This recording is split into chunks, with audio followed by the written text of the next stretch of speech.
Good evening and greetings from Phnom Penh, Cambodia. Last night we spoke of the miracle of 1998. If you haven't listened or watched that broadcast, make sure that you do tune in. We spoke of how Cambodia chose to let bygones be bygones, building a national identity under the roof of peace.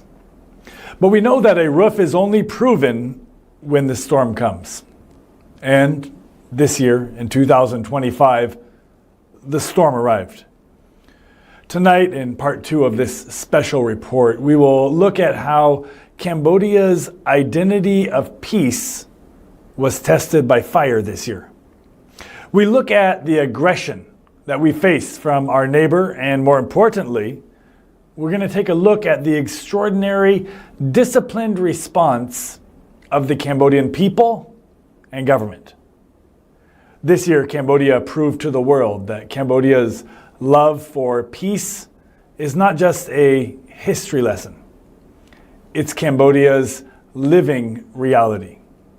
You see, when the aggression began earlier this year, when the rhetoric from Thailand turned dangerous, and when their military actions threatened our sovereignty here, Cambodia faced a very critical choice. You see, the instinct of most nations when threatened is to, of course, lash out. It's to beat the drums of war, but Cambodia did something different. Cambodia did something that confused the aggressor but inspired the world. Cambodia didn't reach for the gun, but Cambodia reached for the law. Cambodia sought third-party mediation. Cambodia didn't try to hide the conflict or escalate it unilaterally. Cambodia called upon ASEAN. Cambodia welcomed the involvement of the United States, Malaysia. Cambodia called upon the International Court of Justice, the United Nations. Why did Cambodia do this? Because a nation that truly loves peace knows that transparency is the enemy of aggression. At that time, Cambodia invited the world in because Cambodia had nothing to hide but everything to protect. While the aggressor was engaging in trickery, provocation, Cambodia was engaging in diplomacy. We showed the world that we value the lives of our Cambodian citizens here too much to gamble them in a reckless war. We chose the path of the International Court, the path of the Joint Boundary Commission, the path of dialogue. This is not weakness.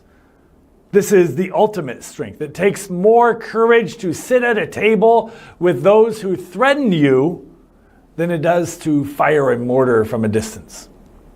Cambodia chose courage. But the Cambodian government's diplomatic strategy was only half the strategy, half the victory. The other half belongs to the Cambodian people themselves. You see, when the Thai leadership allowed racist rhetoric, ultra-nationalist hate to poison their airwaves, the Cambodian government made a profound decision regarding its own people.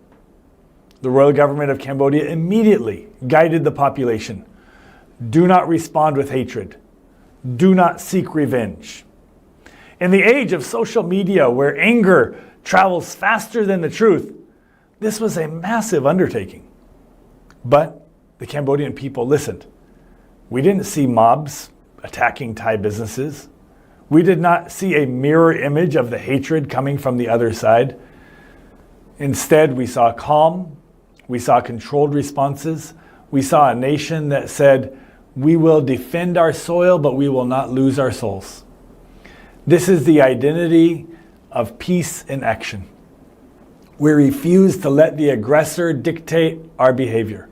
We refuse to let their racism turn us into racists. Cambodia maintained his dignity. However, we must be honest tonight. This restraint came at a cost. We must acknowledge the pain and the fear that this aggression caused. For many Cambodians, the events of 2025 were terrifying. Why? Well, first of all, there's the trauma of the past. Because Cambodians know what war looks like. When Cambodians saw troops mobilizing, when Cambodians heard the false and dangerous rhetoric from their neighbor, it triggered the deep scars from Cambodia's history. Then there's also, secondly, the threat to the sanctuary. Cambodia has worked so hard for 25 years to build this sanctuary. To have an aggressor threaten to tear it down based on lies, based on maps that don't exist, based on political chaos in their own capital, was a double injury to the Cambodian hearts. It hurt deeply because Cambodia never wanted any more conflict. Cambodia has shed enough tears for 10 lifetimes.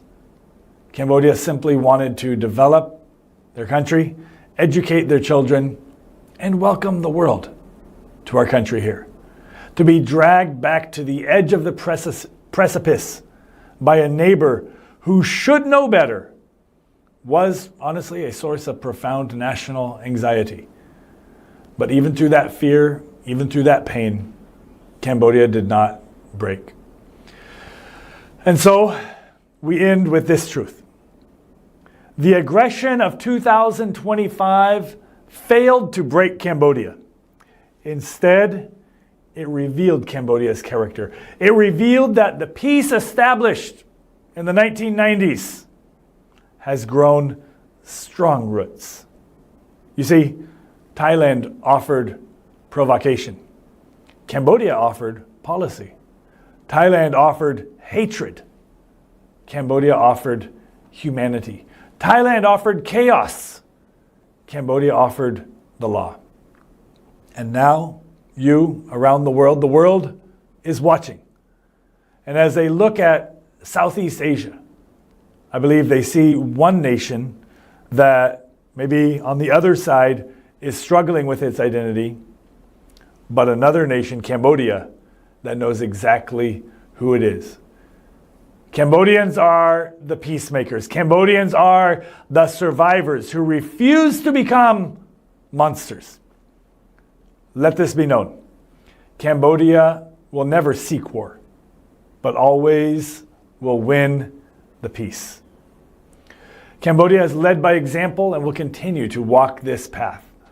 Head held high under the roof of peace that was built together with the Cambodian people. Thank you for joining us this evening. We sign off tonight with hopes and prayers for peace wherever you may be watching around the world. Good night.